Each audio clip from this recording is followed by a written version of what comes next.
ভারত পৃথিবীর দ্বিতীয় উচ্চতম দেশ। ভারতের উচ্চতম পর্বতশৃঙ্গ গডউইন অস্টিন, যেটি কারাকোরাম পর্বতের অংশ। ভারতের দ্বিতীয় উচ্চতম শৃঙ্গ হচ্ছে কাঞ্চনজঙ্ঘা, যেটি হিমালয় পর্বতের শৃঙ্গ। এই যে অংশটা, এটা হচ্ছে হিমালয় পর্বতমালা। তাহলে আমরা দেখে নিই উত্তর থেকে দক্ষিণে ভারতের কোন কোন পর্বতমালা রয়েছে।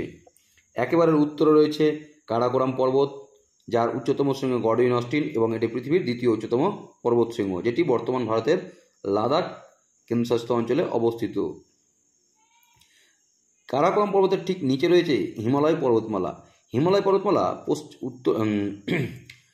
কারাকোরাম পর্বতের ঠিক নিচে রয়েছে হিমালয় পর্বতমালা। এই হিমালয় পর্বতমালা উত্তর থেকে দক্ষিণে 4টি অংশে বিভক্ত: টেথিস হিমালয়, হিমাদ্রি হিমালয়, হিমাচল হিমালয় এবং শিবালিক হিমালয়। আমরা যদি হিমালয়কে দেখি পশ্চিম থেকে পূর্ব দিকে, তাহলে এর দৈর্ঘ্য প্রায় 2500 কিলোমিটার। এই হিমালয় এই নামচা বারুয়া, অর্থাৎ অরুণাচল প্রদেশের যে শেষ মাথায় একটা শৃঙ্গ রয়েছে নামচা বারুয়া, সেখান থেকে হঠাৎ বেন্ড নিয়েছে, যেটাকে বলা হয় সিনট্যাক্সিয়াল বেন্ড। এরপরে হিমালয় পর্বতমালার এই অংশটা হচ্ছে পূর্বাচল নামে পরিচিত, যেখানে রয়েছে মিসমি পর্বত, নাগা, পাটকই, লুসাই, জয়ন্তিয়া, গারো, খাসি প্রভৃতি পর্বত রয়েছে, আমরা দেখতে পাই। এর মধ্যে অরুণাচল প্রদেশে রয়েছে দাফাবুম এবং মিসমি, পাটকই প্রভৃতি। গারো, খাসি রয়েছে মেঘালয়ে, এবং এদিকে মিজোরাম, মণিপুরে রয়েছে লুসাই পর্বত। আরও যদি আমরা এদিকে আসি, অর্থাৎ হিমালয়ের ঠিক নিচে রয়েছে কিছুটা অংশ দিল্লি থেকে গুজরাট পর্যন্ত রয়েছে আরাবল্লী পর্বত, যেটি হচ্ছে উত্তর পূর্ব দিক থেকে দক্ষিণ পশ্চিম দিকে এর বিস্তার। অর্থাৎ বাকি পর্বতগুলো কিন্তু পূর্ব পশ্চিম বা পশ্চিম পূর্ব রয়েছে, সেখানে এই পর্বতটা সম্পূর্ণ উল্টো দিকে। ভারতের মধ্যভাগে রয়েছে বিন্ধ্য পর্বত, এবং বিন্ধ্য পর্বতের আরেক মাথায় কিছুটা দূরে রয়েছে কাইমুর। বিন্ধ্য পর্বতের ঠিক নিচে রয়েছে মহাদেব এবং সাতপুরা। মহাদেবের পূর্ব দিকে রয়েছে মহাকাল, এবং আরও এদিকে রয়েছে পূর্ব দিকে রাজমহল। আমরা যদি বিন্ধ্য এবং সাতপুরা, তার ঠিক নিচে রয়েছে ভারতের পশ্চিম উপকূল বরাবর পশ্চিমঘাট পর্বতমালা। এই পশ্চিমঘাট পর্বতমালার মাঝে কিছু গ্যাপ রয়েছে।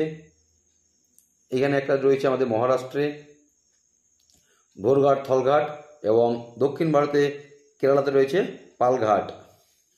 অন্যদিকে ভারতের পূর্ব উপকূল বরাবর একটা পর্বতমালা রয়েছে, এটা পূর্বঘাট পর্বতমালা। কিন্তু এখানে এই পর্বতমালা কিন্তু কন্টিনিউয়াস নেই, অর্থাৎ বিচ্ছিন্ন। এইটাই পূর্বঘাট পর্বতমালা।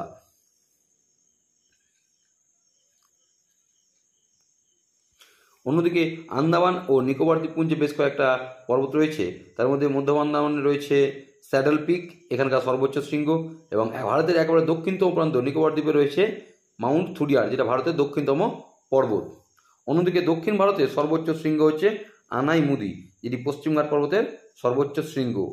অনেকে বলে যে এটি আন্নামালাই পর্বতের অংশ।